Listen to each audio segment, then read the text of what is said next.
1991 ಶಾಂತಿ ಕ್ರಾಂತಿ ಪಿಕ್ಚರ್ ತೆಗಿಬೇಕಂತ ಹೇಳಿ ನಮ್ಮ ರವಿಚಂದ್ರ ಸರ್ ಒಂದು ಐಡಿಯಾ ಮಾಡಿ ಪ್ರೊಡಕ್ಷನ್ ಡಿಪಾರ್ಟ್ಮೆಂಟ್ ಓಪನ್ ಮಾಡಿ ಅವರ ಇನ್ವೆಸ್ಟ್ಮೆಂಟ್ ಮಾಡಿ 10 ಕೋಟಿ ಇನ್ವೆಸ್ಟ್ಮೆಂಟ್ನಾಗ 1991 ಇನ್ವೆಸ್ಟ್ಮೆಂಟ್ ಮಾಡಿ 4 ಹೀರೋಗಳನ್ನ ತಗೊಂಡ ಪ್ರತಿ ಒಂದು ಜಾಗದಾಗೂ ಸೇಮ್ ಸೆಟ್ನಾಗ ರವಿಚಂದ್ರ ಸರ್ ಆಗಲಿ ಮತ್ತು ನಾಗಾರ್ಜುನ ಸರ್ ಆಗಲಿ ಅಂತ ಮತ್ತು ರಜನಿಕಾಂತ್ ಸರ್ ಆಗಲಿ ಎಲ್ಲರೂ ಒಂದೇ ಸೆಟ್ನಾಗ ಒಂದೇ ಟೈಮ್ನಾಗ ಅದನ್ನ ಶೂಟ್ ಮಾಡ್ರ ಅಂದ್ರೆ ನಿಜವಾಗ್ಲೂ ಹೇಳ್ಬಿಡ್ತೀನಿ 4 ಲ್ಯಾಂಗ್ವೇಜ್ದಾಗ ಅವು ರಿಲೀಸ್ ಆದ್ರಿ.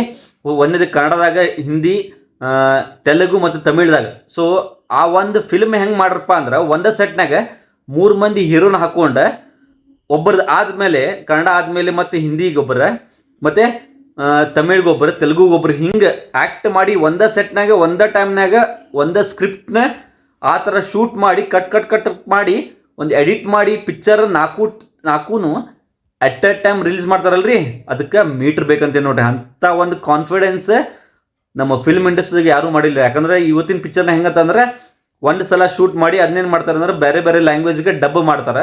ಇಲ್ಲ ಒಂದು ಕಾಲದಾಗ 1991 ಇವತ್ತಿನ ದಿವಸ ಅಷ್ಟು ಟೆಕ್ನಾಲಜಿ ಇದ್ದಿದ್ದಿಲ್ಲ ನಮ್ಮ ಕಡೆ. ಎಲ್ಲ ಒಂದು ಕಡೆ ರವಿಚಂದ್ರ ಸರ್ದ ಹ್ಯಾಟ್ಸ್ ಆಫ್ ಯು ಅಂತ ಇರ್ಬೇಕು. ಯಾಕಂದ್ರೆ ಇಷ್ಟು ಇನ್ವೆಸ್ಟ್ಮೆಂಟ್ ಮಾಡಿ ಒಂದೇ ಸೆಟ್ನಾಗ ಅಂತೇನ್ರಿ ನಾ. ಯಾಕಂದ್ರೆ ಒಂದೇ ಸೆಟ್ನಾಗ 3 ಮಂದಿ ಹೀರೋನ್ ತಗೊಂಡು ಸಪೋಸ್ ಕನ್ನಡದಾಗೆ ಒಂದು ಡೈಲಾಗಿನ ಹೇಳೋದಾದ್ಮೇಲೆ ಅದನ್ನೇ ಸೇಮ್ ಸೆಟ್ನಾಗ ಸೇಮ್ನಾಗ ಸೊ ಅದನ್ನ ಹಿಂದಿದಾಗ ಹೇಳೋದು ಮತ್ತು ತೆಲುಗ್ದಾಗ ಹೇಳೋದು, ತಮಿಳ್ದಾಗ ಹೇಳೋದು ನಿಜವಾಗ್ಲೂ ಅದು ಅಷ್ಟು ಈಸಿ ಅಲ್ರಿ ಅದನ್ನ. ಯಾಕಂದ್ರೆ ಆ ಲೆವೆಲ್ ಕಾನ್ಫಿಡೆನ್ಸ್ 91ದಾಗ ರವಿಚಂದ್ರನ್ ಸರ್ಗಿತ್ತ. ಯಾವತ್ತಿಂದ್ರೂ ಅನ್ಕೊಂತ ಬಂದಿದ್ರು ಅವ್ರು.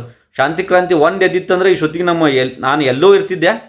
ನಿಜವಾಗ್ಲೂ ಹೇಳ್ತೀನಿ ಸರ, ನಿಮ್ಮ ಆ ಒಂದು ಪಿಕ್ಚರ್ ಡೆಡಿಕೇಶನ್ನ ನಿಜವಾಗ್ಲೂ ಬೆಂಕಿ ಬಿರುಗಾಳಿ ಐತಿ. ನಿಜವಾಗ್ಲೂ ಏನಾದರೂ ರಿಲೀಸ್ ಆತಂದ್ರೆ ಪ್ಯಾನ್ ಇಂಡಿಯಾ ಅವತ್ತಿನ ದಿವಸ ತೊಗೊಂಡು ಹೋದವ್ರು ನೀವು, ಇವತ್ತಿನ ದಿವಸ ಏನಾದರೂ ರಿಲೀಸ್ ಆಗಿ ಪ್ಯಾನ್ ಇಂಡಿಯಾ ಮತ್ತೆ ಹೋತಂದ್ರೆ ಆ ಫಿಲ್ಮ್ ಬೆಂಕಿ ಬಿರುಗಾಳಿ. ಬಾಕ್ಸ್ ಆಫೀಸ್ ಕಲೆಕ್ಷನ್ ಅಂತೂ 100% ಸರ್. ರಿಲೀಸ್ ಮಾಡಿರಿ.